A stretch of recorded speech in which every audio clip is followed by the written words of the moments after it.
irmãos, e nesta noite nós recebemos aqui o reverendo Cícero.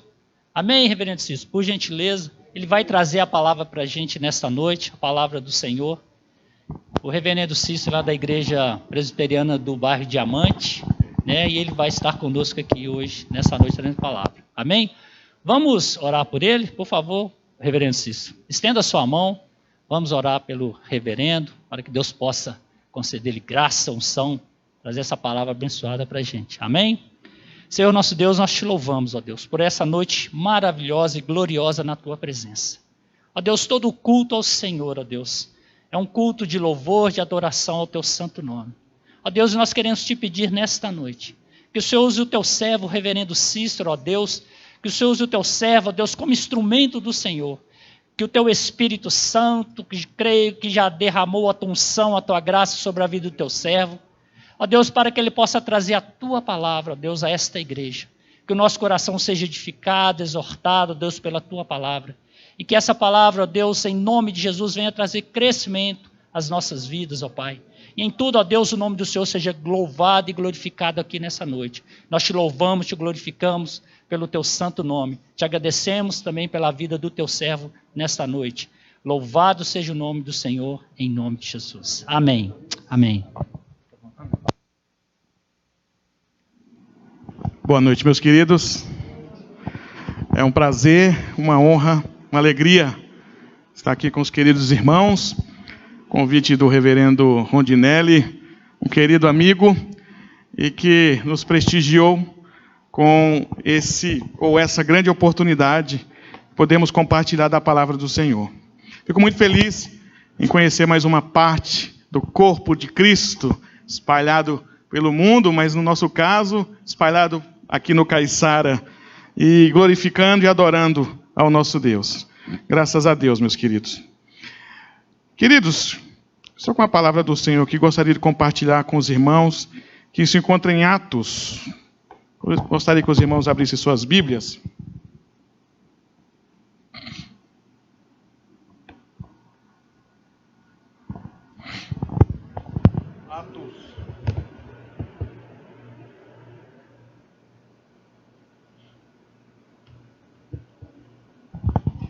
Atos dos Apóstolos, capítulo 12.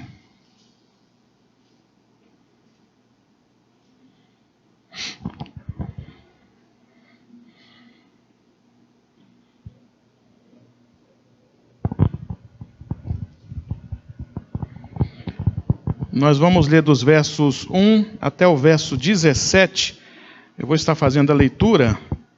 Peço aos queridos irmãos que acompanhem a leitura. Atos capítulo 12, dos versos 1 a 17.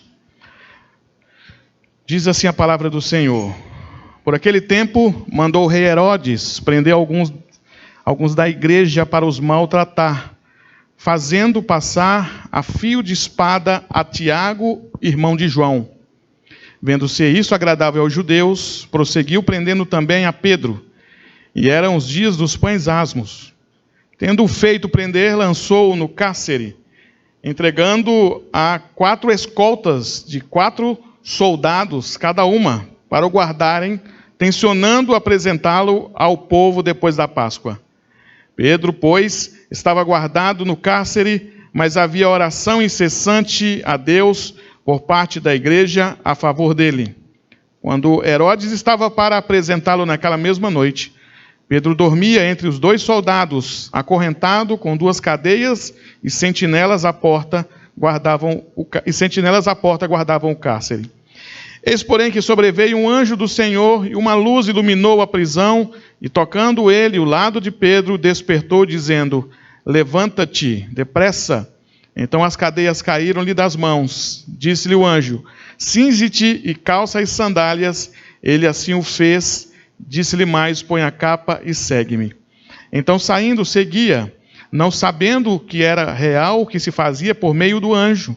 Parecia-lhe antes uma visão. Depois de terem passado a primeira e a segunda sentinela, chegaram ao portão de ferro que dava para a cidade, o qual se lhe abriu automaticamente. E saindo, enveredaram por uma rua, e logo adiante o anjo se apartou dele. Então Pedro, caindo em si, disse: agora sei verdadeiramente que o Senhor enviou o seu anjo e me livrou da mão de Herodes e de toda a expectativa do povo judaico. Considerando ele a sua situação, resolveu ir à casa de Maria, mãe de João, cognominado Marcos, onde muitas pessoas estavam congregadas e oravam. Quando ele bateu ao postigo do portão, veio uma criada chamada Rode ver quem era. Reconhecendo a voz de Pedro, tão alegre ficou que nem o fez entrar, mas voltou correndo para anunciar que Pedro estava junto do portão. Eles lhe disseram: estás louca? Ela, porém, persistia em afirmar que assim era. Então disseram: é o seu anjo. Entretanto, Pedro continuava batendo. Então eles abriram, viram-no e ficaram atônitos. Ele, porém, fazendo-lhes sinal com a mão para que se lhe calassem, contou-lhes como o Senhor o tirara da prisão e acrescentou: anunciar isto a Tiago e aos irmãos, e saindo retirou-se para outro lugar. Louvado seja o nome do Senhor. Vamos orar. Te bendizemos, ó Deus, por essa noite tão maravilhosa na tua presença, por essa dádiva, ó Deus, de podermos compartilhar da tua palavra, pelo teu povo que se reúne aqui nessa noite na Igreja Presbiteriana do Caiçara. Pedimos, ó Deus, tua graça e misericórdia sobre nossas vidas. Que a tua palavra, ó Deus, encontre nessa noite morada em algum coração aqui. E nós temos certeza absoluta que quando nós entramos na casa do Senhor, o Senhor tem uma palavra para nós. Por isso, ó Deus, nos fortalece, nos ajuda, nos sustenta, nos anima por meio da tua palavra. E não permita, ó Deus, que aquele que entrou aqui nessa noite saia da mesma forma, mas que o teu Espírito possa, ó Deus, exercitar cada um de nós. Que possa, ó Deus, nos animar, nos convencer, ó Deus, de que o Senhor é Deus, de que o Senhor é soberano, de que o Senhor é com o seu povo. Nos ajuda, Deus, a transmitir a tua palavra. E como disse João Batista há 2000 anos atrás, que eu diminua para que o Senhor continue crescendo no nosso meio. Nós oramos em nome de Jesus. Amém, Senhor. Os irmãos podem sentar. Meus queridos, antes eu esqueci, do principal, avisar que a minha esposa está aqui. A minha esposa, Anabelle, está ali junto com meu filho Olavo. E está nos acompanhando nesse ministério, nos ajudando. E o ministério pastoral, meus queridos, sem a esposa, não é nada. A esposa é realmente a auxiliadora, a coluna, o alicerce para o ministério pastoral. E eu louvo muito ao nosso Deus pela minha esposa, por estar comigo sempre nessa caminhada, nessas lutas da vida. Mas, meus queridos, trago da parte do Senhor uma palavra para nós nessa noite, que está ligado muito ao nosso contexto que nós estamos vivendo hoje. Estamos vivendo um tempo muito difícil para a igreja espalhada pelo mundo. Não só a igreja aqui em Belo Horizonte, não só a igreja no Brasil, mas a igreja espalhada pelo mundo. Tempo em que levanta-se grandes desafios, grandes barreiras para a igreja passar por esses desafios, derrubar essas barreiras. E nós, diante das circunstâncias da vida, diante dos desafios e das barreiras que se apresentam para nós, nós precisamos, meus irmãos, encontrar a ferramenta certa para enfrentar essas barreiras, para derrubar esses obstáculos, para atravessar essas dificuldades. E esse texto ele vai nos mostrar isso. O que está acontecendo aqui, meus queridos? Há um levante do Império Romano contra o povo de Deus. Havia naquela época, 2000 anos atrás, no século I, muitas conversões. Muitas pessoas estavam se rendendo ao Evangelho. Pessoas de várias classes sociais. Desde o pobre ao rico, eles estavam se rendendo a Jesus. E os imperadores romanos, eles eram muito ciumentos. Principalmente quando eles ouviam nas ruas alguém chamando Jesus de Senhor. Porque os imperadores na época, eles se autodenominavam Senhor. Se diziam deuses. E a perseguição muitas vezes se levantava por conta do povo estar adorando Jesus como Kyrios, como eles chamavam Jesus de Kyrios. Era a mesma denominação, o mesmo nome dado aos imperadores. Os imperadores também que gostariam de ser chamados de Kyrios, ou exigiam que fossem chamados de Kyrios. Então esses imperadores se levantavam contra a igreja ferozmente. E para piorar, meus irmãos, além dos imperadores se levantarem contra a igreja, Além dos soldados romanos estarem perseguindo os cristãos, indo até nas casas para prender, ainda havia os judeus que entregavam os cristãos a mando dos imperadores.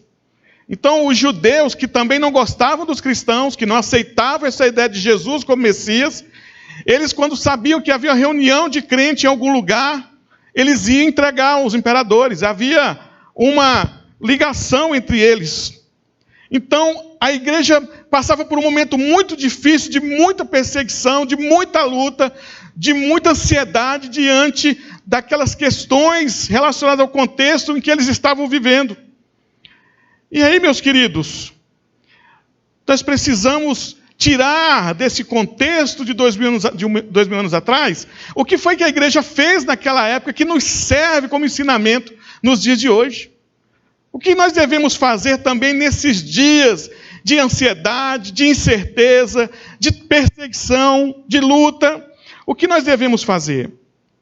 E aqui, meus queridos, eu gostaria de trazer para os irmãos algumas atitudes que a igreja daquela época tomou, que está aqui nesse texto, e que nós devemos também tomar, ou que nós também devemos agir, se nós quisermos passar diante das lutas, de dificuldades, com força, com energia, com vibração e com alegria. E a primeira atitude que a igreja daquela época tomou, e que nos ensina aqui, está ligado à oração. A primeira coisa que a igreja deve fazer diante das lutas e dificuldades é orar. E por que ela orou? Veja que o Império Romano prende alguns dos discípulos ali. Herodes manda prender alguns da igreja, maltratar e mata ao fio da espada Tiago, irmão de João. Depois de ele ter matado Tiago, ele manda prender Pedro. Aí depois que Pedro está preso, lançado ao cárcere, o que aconteceu? A igreja cruzou os braços, a igreja foi lamentar, os irmãos desistiram de ser cristãos, largaram o evangelho. Não, meus queridos, diante da prisão de Pedro, a atitude da igreja foi orar, foi clamar a Deus, foi pedir ao Senhor por misericórdia pela vida de Pedro. E é isso que nós devemos fazer nesses dias também, diante das lutas, dificuldades, barreiras da vida, afronta, orar. Como a irmã orou muito bem aqui pelo Brasil, pela igreja, pelas famílias. Nós devemos orar, meus queridos. Veja que o versículo 5, do capítulo 12, diz assim: Pedro, pois, estava guardado no cárcere, mas, porém, entretanto, havia oração incessante a Deus por parte da igreja a favor dele. E olha o que o texto está dizendo: havia oração incessante. Aqui está outro segredo, meus irmãos, que além da igreja orar diante das lutas e dificuldades, a oração não pode ser essa oração que eu oro hoje e só vou orar daqui a um mês. Ou que eu oro hoje e só vou orar daqui a 15 dias, daqui a uma semana. A oração tem que ser uma oração constante, uma oração que seja ligada a importunar mesmo, a incomodar, a buscar o Senhor, a chamar a atenção do Senhor. Porque 2 Crônicas, capítulo 7, versículo 14, diz assim: se o meu povo, que se chama pelo meu nome, ora. A primeira coisa que esse texto está dizendo aqui, de 2 Crônicas, é: se o meu povo, que se chama pelo meu nome, orar. Por que será que o cronista aqui escreveu primeiro orar? Será que não é porque é a principal ferramenta da igreja? Será que não é porque é a principal ferramenta minha e sua que deve ser usada diante das tribulações e lutas da vida? Porque ele poderia ter escrito aqui: se meu povo, que se chama pelo meu nome, se humilhar e for fazer outras coisas, for trabalhar na agricultura, se meu povo, que se chama pelo meu nome, se humilhar e ir dormir. Não, meus irmãos. O próprio texto aqui está nos indicando aquilo que é a primazia na vida do cristão: orar. Então a igreja do primeiro século, eles sabiam dessa verdade. A igreja estava ciente dessa ferramenta. E essa ferramenta da oração, meus queridos, foi uma ferramenta utilizada durante a história da igreja. A oração era algo primordial na vida de muitos cristãos que passaram na história da igreja. Eu não sei quantos dos irmãos aqui já ouviram falar de David Brainerd, que foi um missionário junto aos índios americanos. Sabe qual era a característica de David Brainerd? Oração. Oração. David Brainerd colocava em primeiro lugar na sua vida oração. Charles Spurgeon, que é considerado o príncipe dos pregadores, foi um pastor batista ali na Inglaterra. Ele disse que algumas das misericórdias de Deus não são dadas, exceto em oração importuna. Como frutas maduras no outono, algumas cairão rapidamente, enquanto outras exigirão que a árvore seja sacudida.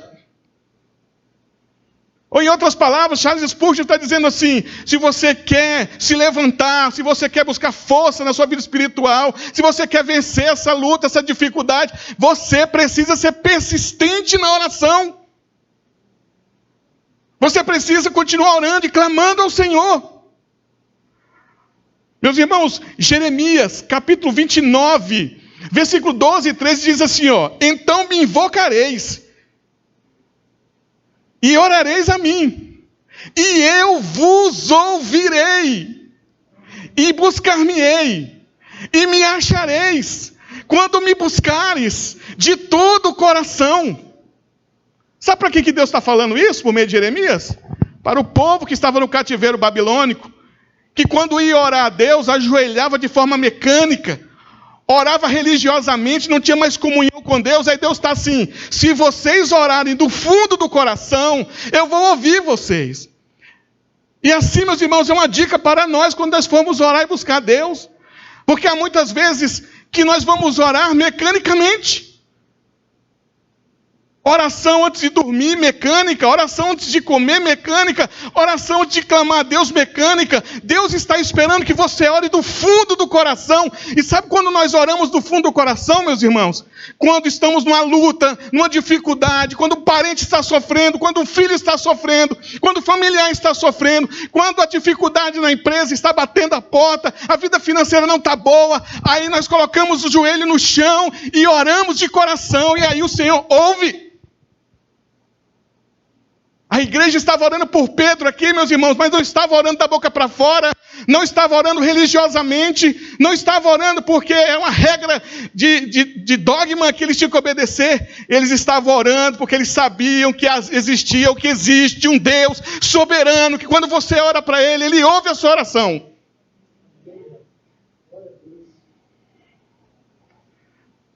O texto da palavra de Deus, o verso 5 diz assim: Pedro estava guardado no cárcere, mas havia oração incessante a Deus em favor dele. A palavra incessante, interessante essa palavra no grego, que é ektonos, que significa orar sem desistir. E de vez em quando eu escuto, meus irmãos, escuto ainda, gente dizendo assim: eu desisto de orar pelo meu filho. Eu desisto de orar pelo meu casamento. Eu desisto de orar pela igreja. Eu desisto de orar por minha vida. Mas aqui o texto está nos ensinando: igreja, você vai orar? Não desista. Não desista. Ah, mas eu estou orando, pastor, já tem 10 anos. Não desista. Pode dar 11 anos, 12 anos, 13 anos, 20 anos. Porque existem mães orando há 15 anos pelo filho. Existem mães e existem pessoas orando pelos seus familiares há muitos anos. E às vezes desanima, desacredita. Mas o termo grego aqui está dizendo que eles oravam sem desistir. Ei, meu querido, que tipo de cristão é você? No século 21, que crente você tem se formado? Está desistindo à toa? Está baixando a guarda fácil? Não faça isso. O meu Deus e o seu Deus está ouvindo a sua oração. Na hora certa, no momento certo, que foi o que aconteceu aqui. Ele vem com a resposta. Mas não desista, não pare de orar, não desanime, não deixe de orar. Que é o que aconteceu aqui. Pedro estava dormindo. A palavra de Deus diz no verso 6, Pedro estava entre os dois soldados, acorrentado com 2 cadeias e sentinelas à porta, guardavam o cárcere. Veja a dificuldade de Pedro. Pedro estava no cárcere, meus irmãos, e a igreja orando. Pedro estava guardado por juntas de soldados 24 horas, e a igreja orando. Pedro estava acorrentado, e a igreja orando. Pedro estava dentro da cadeia, e a igreja orando. O que isso significa, meus queridos? Que há realmente situações em que nós estamos presos de todos os lados, e não vemos saída de maneira nenhuma. Mas só tem uma forma de essas grades, essas barreiras, essa prisão ser quebrada, por meio da oração ao nosso Deus. Olha o milagre que o Senhor fez na vida de Pedro por meio da oração. Veja aí o que diz o verso 7 ao 10. Eis, porém, que sobreveio um anjo do Senhor, e uma luz iluminou a prisão, e tocando ele o lado de Pedro, despertou, dizendo, levanta-te depressa. Então as cadeias caíram-lhe das mãos. Disse-lhe o anjo, cinge-te a calça e as sandálias. E ele assim o fez. Disse-lhe mais, põe a capa e segue-me. Então saindo, seguia, não sabendo o que era real, o que se fazia por meio do anjo. Parecia-lhe antes uma visão. Depois de terem passado a primeira e a segunda sentinela, chegaram ao portão de ferro que dava para a cidade, o qual se lhe abriu automaticamente, e saindo enveredaram por uma rua, e logo adiante o anjo se apartou dele. Na visão humana, era impossível Pedro sair daquela cadeia.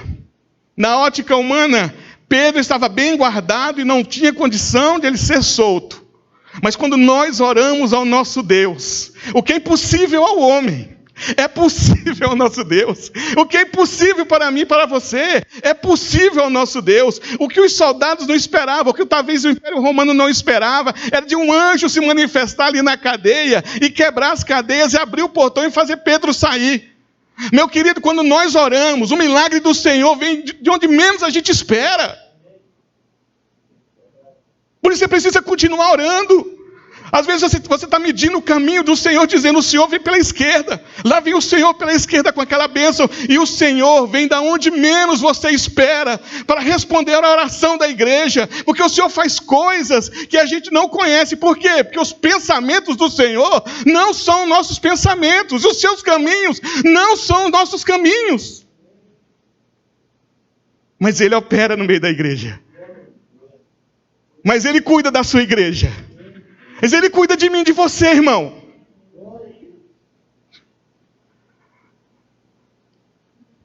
Um homem de Deus chamado George Miller, meus irmãos, que foi um homem da Inglaterra, que arrebanhou a maioria dos órfãos ali que andavam em Londres, colocou no seu coração de ajudar aqueles órfãos sem um centavo.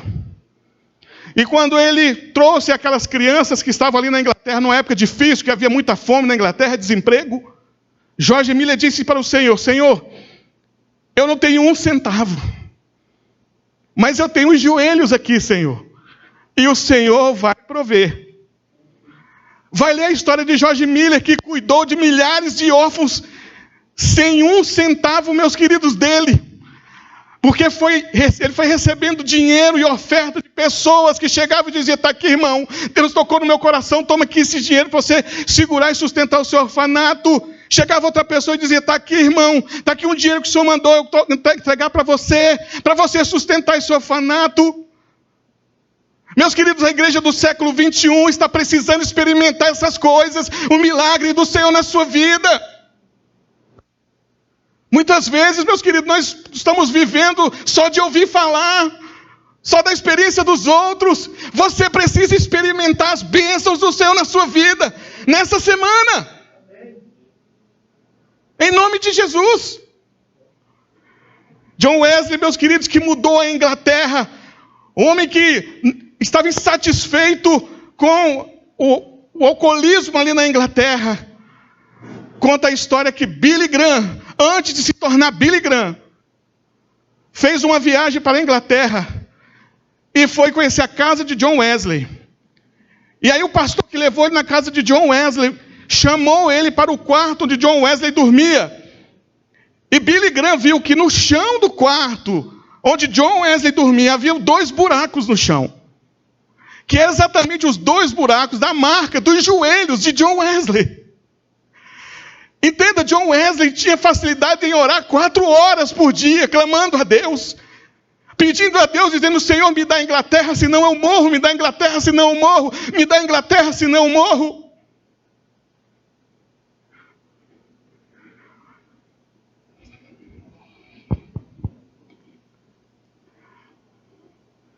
Há uma história interessante de uma rainha dos escoceses chamada Maria Sangrenta, que ela disse: eu tenho mais medo das orações de John Knox do que qualquer exército que venha se levantar contra mim. Eu tenho mais medo das orações de John Knox, nosso pai, o criador do presbiterianismo. A rainha chamada Maria Sangrenta tinha medo dele, porque ele orava, irmãos. A história de John Knox tem por trás muita oração, muita busca a Deus. O que a igreja precisa fazer nesses últimos dias, diante dos desafios e lutas da vida? Orar. Primeira coisa, orar incessantemente. E esperar que o milagre do Senhor vai vir na vida dessa igreja, por onde menos ela esperar. E não desanimar, mesmo que demore, mesmo que pareça distante. Não desanime, que na hora certa o Senhor envia a resposta das orações. Meus queridos, segundo ponto, o que a igreja precisa fazer diante das lutas e perseguições? Segunda coisa, a igreja precisa crer. Além de orar, a igreja precisa crer também. Veja o versículo 11 do capítulo 12. Então Pedro, caindo em si, disse: agora sei verdadeiramente que o Senhor enviou o seu anjo e me livrou da mão de Herodes e de toda a expectativa do povo judaico. Pedro não sabia que a igreja estava orando por ele, mas experimentou a bênção do Senhor na sua vida. Pedro estava trancado nas cadeias de Roma, enquanto a igreja estava orando para ele ser livre daquelas cadeias. Mas ele não sabia que a igreja estava orando, mas ele experimentou a bênção do Senhor. Você sabia, meus queridos, não sei se você já pensou nisso, mas às vezes a sua estada aqui na igreja não é nem por sua causa, é resultado de alguém que orou por você. Você sabia disso? Às vezes você, quando era mais jovem, era uma peça para sua mãe, hein? Era uma bênção, vamos dizer assim. E às vezes sua mãe dizia assim: ai meu Deus, será que esse menino vai ficar firme na igreja? E aí a sua mãe orando, clamando, pedindo ao Senhor. E aí está aqui você, resultado de oração, sendo bênção na igreja presbiteriana do Caiçara, porque alguém orou por você, porque alguém acreditou que se orasse ao nosso Deus, você estaria aqui firme, adorando e bendizendo ao nosso Senhor. Meus queridos, Pedro foi livre, ele não fez nada, o texto diz que ele estava dormindo, mas a igreja estava orando. Ei, meu irmão, pense nisso. Quantos livramentos, quantas bênçãos você tem recebido, e às vezes você não orou pedindo isso, mas tem gente aqui na igreja orando por você, como a irmã orou aqui. Não pense que ela orou para o teto, que ela orou para a parede, que ela orou para algum móvel aqui. Ela orou para o Deus soberano, Criador de todas as coisas. E o texto de Jeremias diz que se nós orarmos de todo o coração, Ele nos ouvirá. E às vezes a irmã está orando aqui e nem está contando que Deus vai fazer alguma coisa. Às vezes alguém é abençoado por conta da oração dela. Por isso a importância, meus irmãos, mais uma vez repito, da oração e também de crer. Porque Pedro, quando viu que estava livre, ele: agora eu sei que Deus enviou foi um anjo. O milagre foi tão grande que Pedro acreditou. Meus irmãos, Deus é tão maravilhoso que às vezes nos abençoa de uma forma tão grande que a gente diz: Senhor, é para mim mesmo? É isso mesmo. É um casamento bem estruturado que você diz: Senhor, é para mim mesmo? É uma família abençoada, em que você diz, Senhor, é para mim mesmo. É uma promoção no emprego, em que você diz, Senhor, é para mim mesmo. É uma bênção espiritual, você é mais firme e forte na presença de Deus, e você dizendo, Senhor, é para mim mesmo. É isso mesmo. Temos que crer, meus queridos. Uma ferramenta que a igreja precisa usar também nesses tempos difíceis é crer que o Senhor pode abençoar você de uma forma que você nem imagina.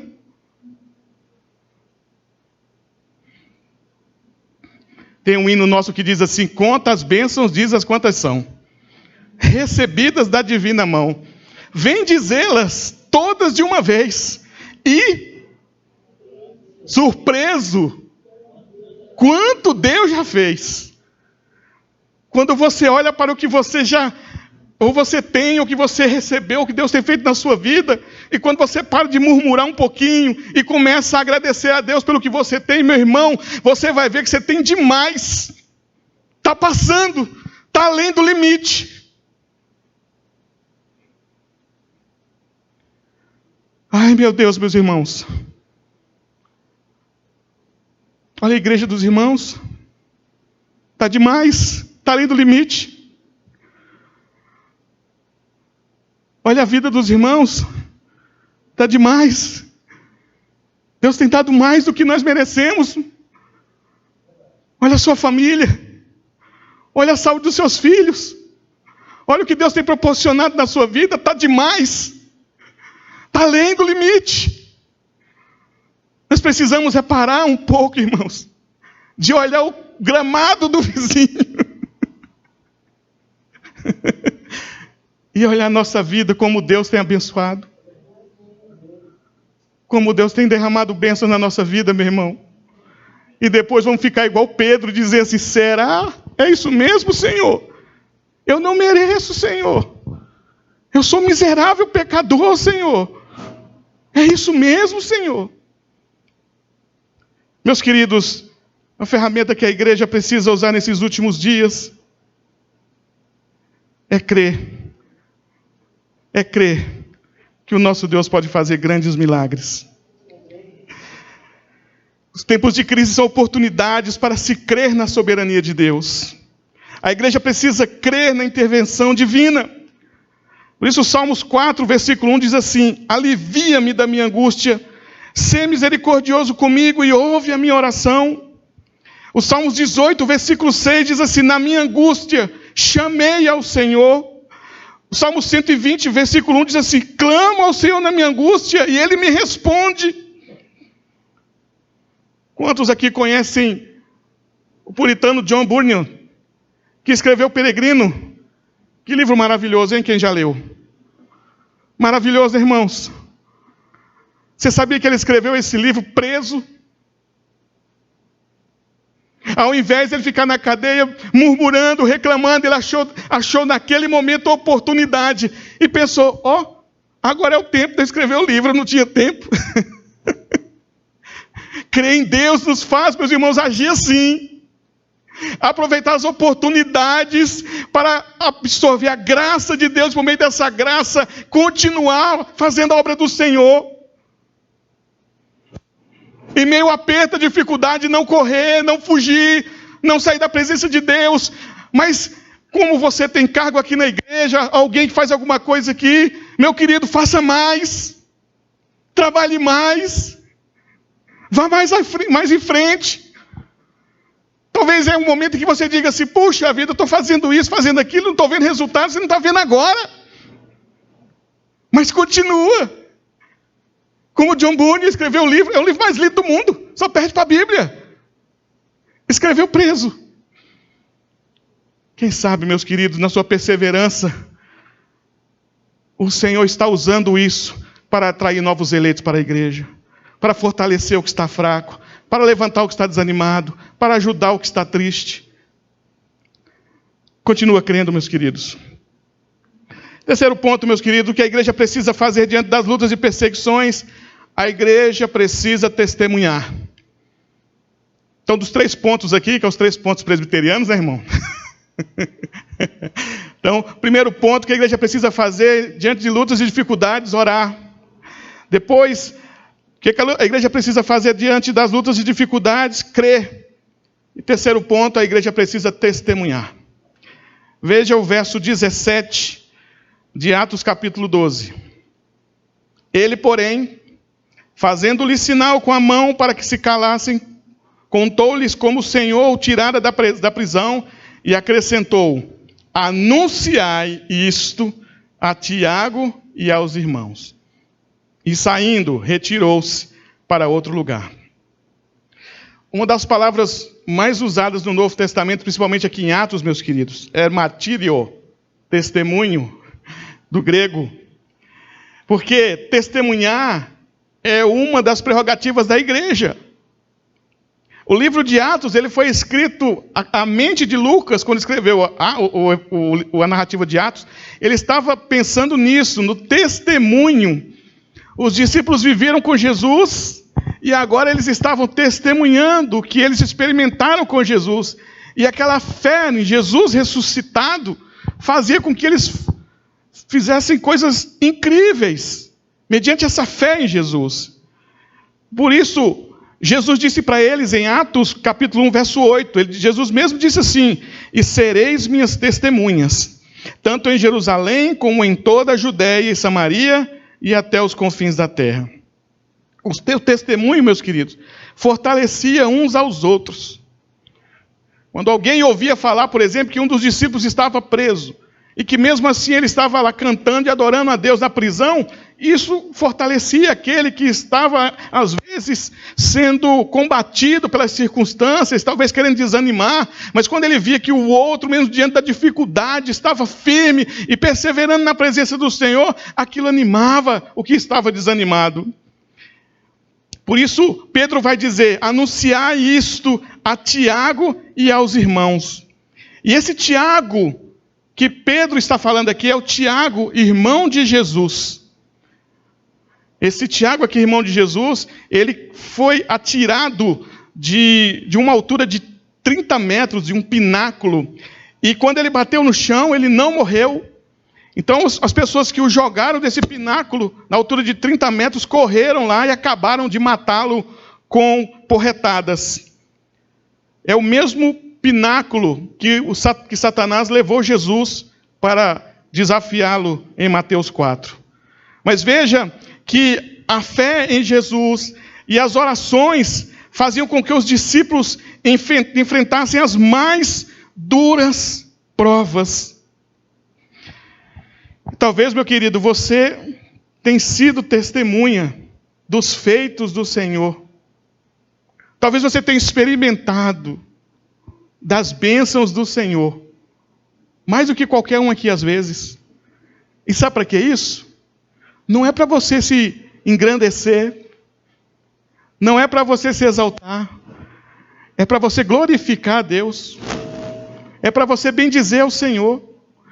E talvez, meu querido, você está passando uma luta muito grande, mas está aqui firme na igreja, você não falta, todo o trabalho você está.